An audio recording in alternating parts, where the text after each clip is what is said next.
Hello, and welcome back.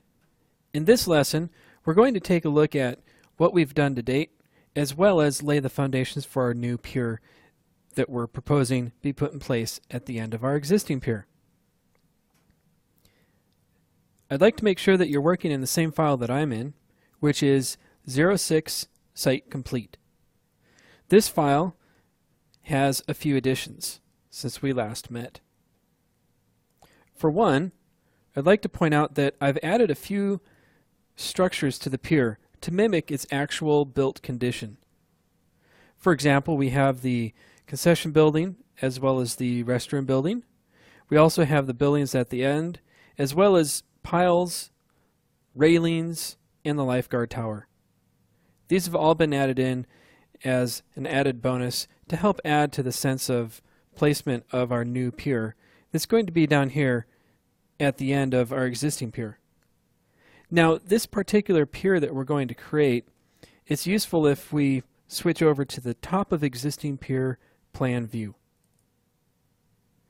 Now, one trick that I've learned in working with projects that have a site that's not horizontal across the width of our screen is to create a callout view and rotate it into position to help lay out our future project on sheets that happen to be wide format oriented.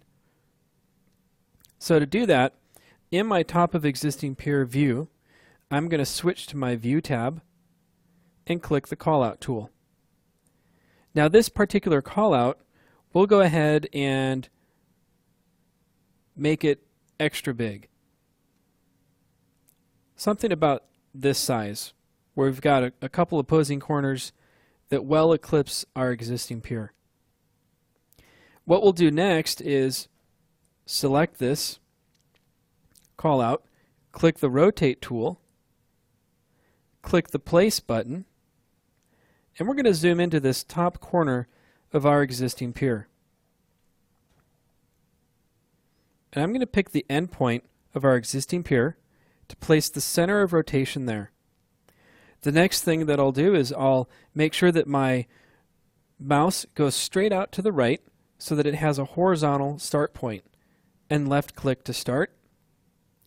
And then I'm going to drag my mouse down and left click to a nearest point along the edge of my existing pier. And once I've done that, I'm going to go ahead and zoom extents. And again, make sure that my callout is selected and move it down near the end of my existing pier. As long as that's selected, right-click and choose Go to View.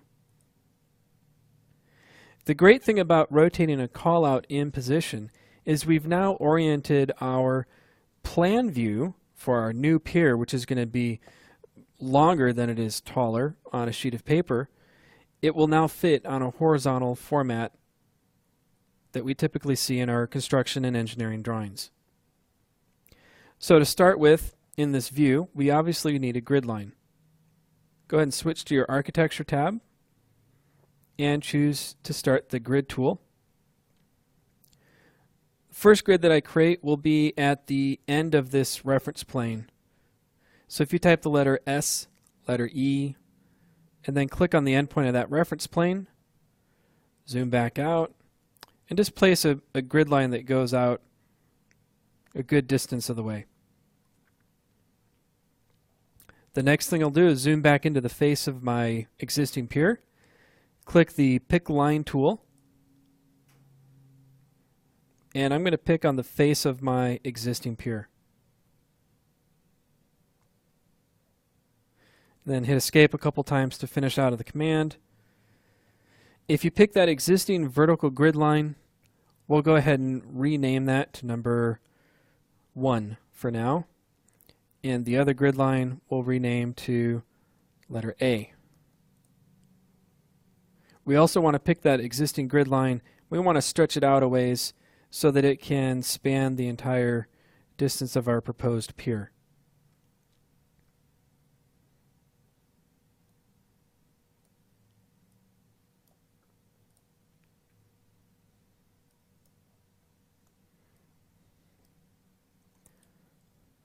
We'll go ahead and start the grid tool again, use the pick lines option, and we'll give it an offset of 12 feet.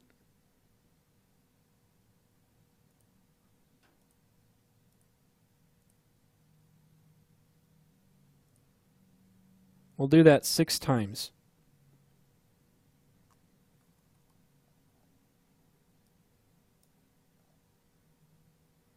And because the last grid that we labeled was letter A, the other grid should have auto-incremented for us.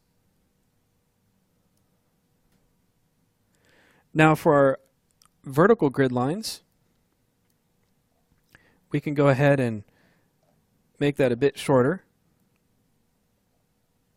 If you're wondering how I'm doing this press and drag and zoom, it takes a little bit of practice, but essentially you put one finger on the left mouse button and use a second finger on the wheel to scroll and pan at the same time. So we've got our grid line here on the center. We're going to start the grid tool again. Pick lines tool again. Give it an offset of 12 feet. And I'm only going to place one because I have multiple grid lines that are going to go to the right of this grid. I want to make sure that we pick up the correct increment of grid lines. And actually I'm going to go ahead and place one more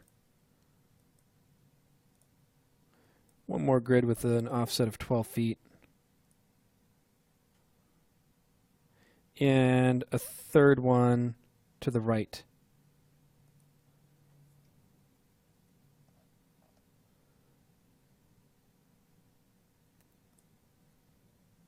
So we'll rename these. We'll go 1. We'll have to rename this first. This will be 3, 2, and 1. And then this will become grid 4.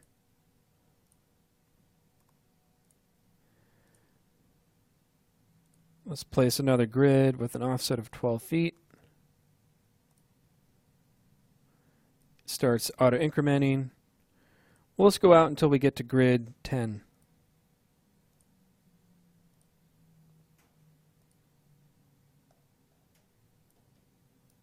Yeah, let's go a bit further. Let's make it out to grid 20.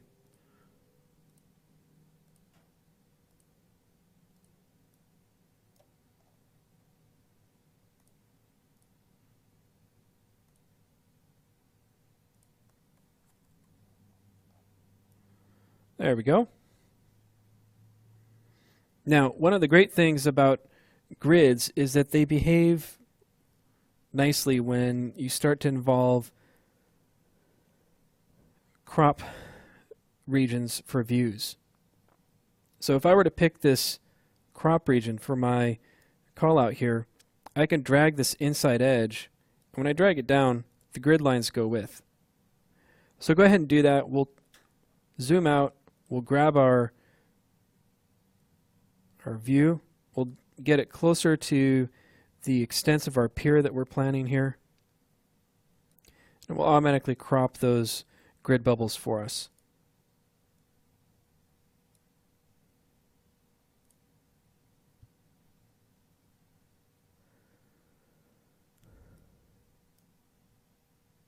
One last thing that we'll do is we'll select our horizontal grid lines. We'll click the Move tool, and we're going to move it down 6 feet.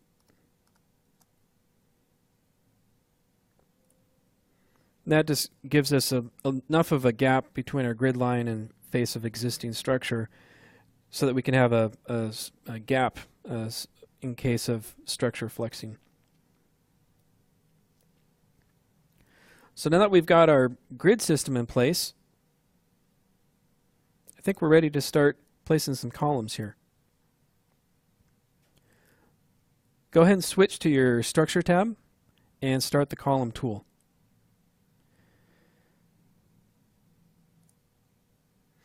If you recall, the last type of column that we placed was a 12-inch diameter timber column. But in the next lesson, we'll be taking a look at how we can create octagonal columns or other types of concrete columns that are commonly used in concrete structures for marine applications. So to summarize our lesson here, we took a look at creating a view that's perpendicular to our screen.